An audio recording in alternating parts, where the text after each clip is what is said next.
Bismillahirrahmanirrahim. Assalamualaikum warahmatullahi wabarakatuh. Alhamdulillahirabbil alamin. Wassalatu wassalamu ala Rasulillahi wa ala alihi washabihi ajmain. Segala puji syukur kita panjatkan kepada Allah Subhanahu wa taala karena pada kesempatan kali ini kita bisa bersua dalam ceramah kesehatan yang bekerja sama dengan Wahda Islamiyah Cabang Endreka. Salam dan salawat kepada junjungan kita Nabi Muhammad SAW serta para keluarga, para sahabat dan para pengikutnya hingga akhir zaman nanti.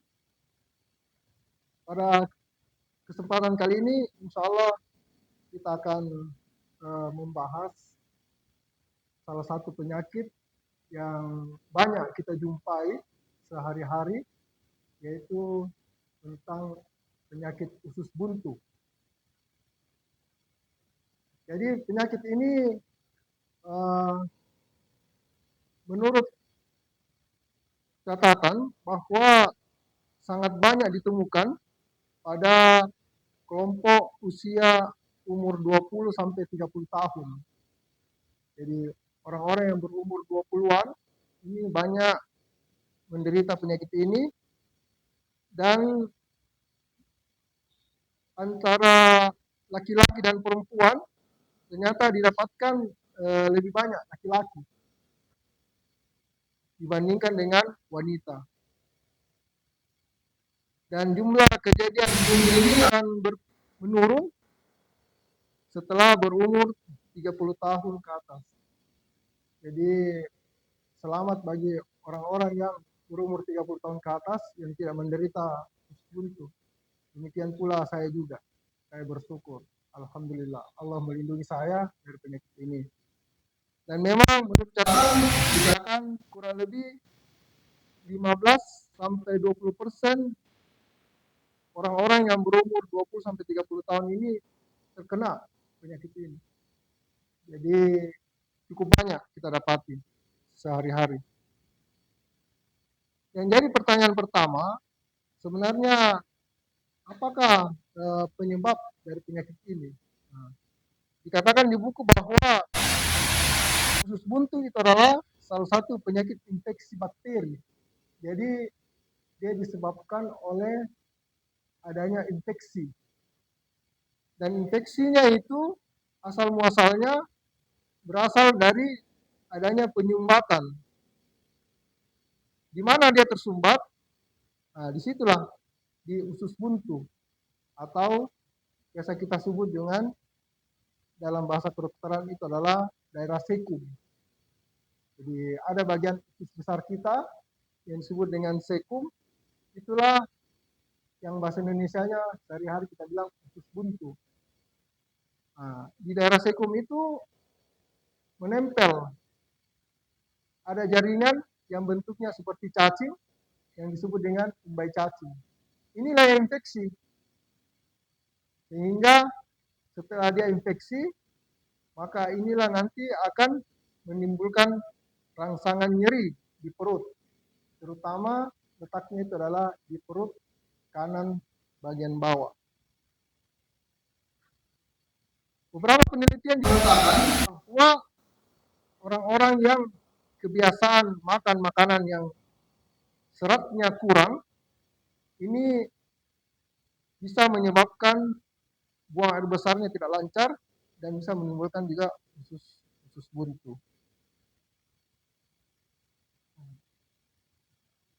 Bagaimana caranya kita memastikan bahwa penyakit ini adalah usus buntu?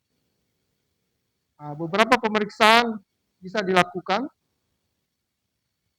Di buku ini dikatakan bahwa standar yang digunakan itu adalah dengan pemeriksaan USG atau biasa disebut dengan ultrasonografi. Nah, dengan USG akan nampak kalau seandainya usus buntunya itu atau appendixnya, umbai cacingnya itu membengkak, infeksi, maka ukurannya akan lebih dari 0,5 cm. Ukuran diameter lingkaran diameter lumennya. lubangnya. Nah, inilah akan kelihatan dengan pemeriksaan ultrasonografi. Jadi standarnya adalah 0,5.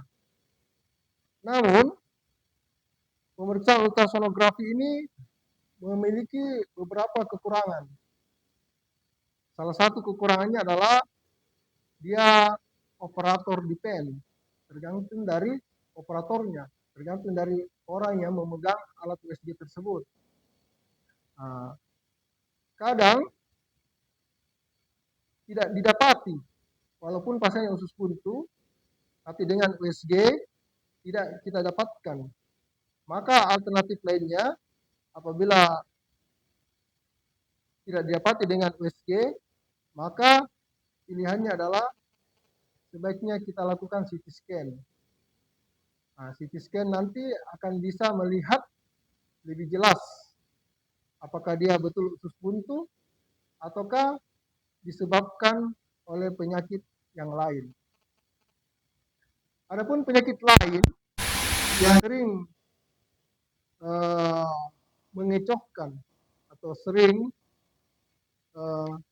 memberikan gejala yang mirip dengan usus buntu, yaitu yang pertama adalah dikatakan di sini penyakit infeksi saluran cerna atau disebut dengan gastroenteritis. Jadi kalau ada pembengkakan atau infeksi di saluran cerna, apakah di usus halus, usus besar, nah, ini memberikan gejala yang mirip dengan usus buntu.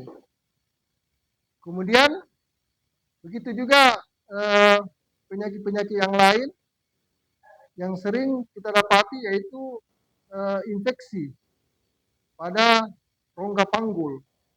Ini pada wanita sering mengalami pelvic inflammatory disease, infeksi radang panggul. Kemudian ada juga kasus kista ovarium yang terpuntir. Kemudian ada juga beberapa batu pada saluran kencing dan beberapa penyakit-penyakit lain, terutama yang berhubungan dengan saluran pencernaan. Nah, apa yang harus kita lakukan apabila kita curiga apakah dia mengalami usus buntu atau tidak? Maka langkah pertama adalah kita lakukan observasi dulu. Observasi untuk melihat apakah memang dia cenderung mengalami usus buntu kah, ataukah bukan usus buntu. Nah, jadi di beberapa buku digunakan namanya skor Alvarado. Jadi nanti dokter-dokter di puskesmas atau di UGD, dokter umum, mereka akan men-screening, mengobservasi. Kalau tidak ada alat USG, maka dia akan melakukan scoring. Nah, skor itu yang akan menentukan. Kalau ternyata skornya setelah di-skor, dia skornya 7, 8, 9, 10, ada indikasi untuk suatu apendisitis. Dan kalau skornya di bawah dari itu, maka kemungkinannya bukan apendisitis. Nah, jadi tidak usah khawatir kalau misalnya saudara-saudara mengalami nyeri pada perut kanan bawah, periksakan saja ke dokter. Kalau misalnya setelah diperiksa, kita scoring sebagai screening awal, ternyata skornya di bawah dari 7, 6, 5, 4, sampai 0 ke bawah, maka itu menunjukkan bahwa bukan suatu usus buntu. Nah, itu sebagai screening awal. Tetapi untuk lebih memastikan, maka sebaiknya dilakukan ultrasonografi. Apa yang paling kita takuti, komplikasi apa yang paling membahayakan dari usus buntu ini, dikatakan bahwa bisa terjadi pecah usus buntunya, yaitu perforasi. Nah, dan ini sudah banyak kita dapati kasusnya. Bukan terlambat, karena tidaknya usus buntu itu adalah qadarullah, itu adalah kehendaknya Allah. Jadi di dalam tubuh kita ini ada sistem pertahanan tubuh. Sistem pertahanan tubuh itulah yang bisa mencegah sehingga tidak pecah. Jadi ada beberapa orang di kita yang bisa menutupi kalau terjadi infeksi di usus buntu. Salah satunya disebut dengan Momentum Mayus atau bahasa Indonesia disebut dengan tirai usus. Dia akan menutupi. Nah, cuma beberapa penelitian mengatakan bahwa pada anak-anak sering kita dapati perforasi atau pecah usus buntu dikarenakan tirai ini masih pendek, belum tumbuh secara sempurna.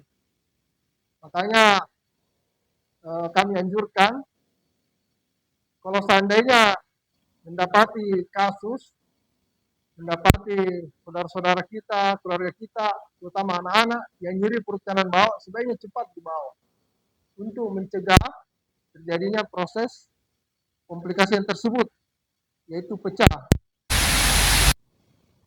Apa sebenarnya yang terjadi kalau dia pecah? Yang pecah sebenarnya itu adalah nanahnya.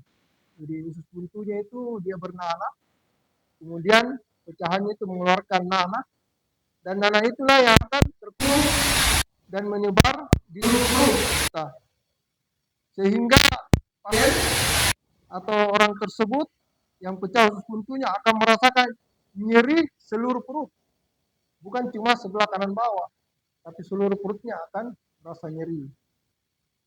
Dan itu bisa berbahaya karena infeksinya akan meluas. Itu bisa memberatkan kondisi pasien. Namun, kabar gembira yang kita dapat dari penelitian, walaupun perforasi atau bocor usus buntunya, maka dikatakan angka kematian sangatlah rendah. Sangat rendah. Dikatakan dalam penelitian itu 0 sampai 1% saja. Sangat sedikit yang mengalami kematian. Bahkan ada yang 0, ada yang cuma 1%. Jadi begitu bagusnya sekarang sistem teknologi untuk operasi sudah cukup bagus sehingga bisa menurunkan angka kematian akibat komplikasi yaitu bocornya usus buntu. Ada beberapa hal yang perlu kita pahami bahwa pasien-pasien yang telah dilakukan tindakan operasi usus buntu itu kedepannya dalam penyembuhan akan berisiko terjadi infeksi pada daerah operasi yang dilakukan pada saat kita mengeluarkan infeksinya dari perut. Nah, inilah yang perlu diperhatikan dan kadang pasien kurang memperhatikan hal tersebut sehingga luka pasiennya infeksi dan memperpanjang proses penyembuhan. Kalau seandainya tidak ada luka infeksi daerah operasi, maka penyembuhan kurang lebih cuma 10 hari. Setelah 10 hari, pasien bisa melakukan kegiatan seperti semula lagi. Bisa bekerja di kebun, bisa bekerja seperti biasa. Nah, inilah yang sempat kami sampaikan pada kesempatan hari ini. Semoga ada manfaatnya buat kita semua dan terutama buat saya. Lebih kurang yang mohon dimaafkan. Subhanakallah wa bihamdika asyhadu an la ilaha illa anta astaghfiruka wa atubu ilaik.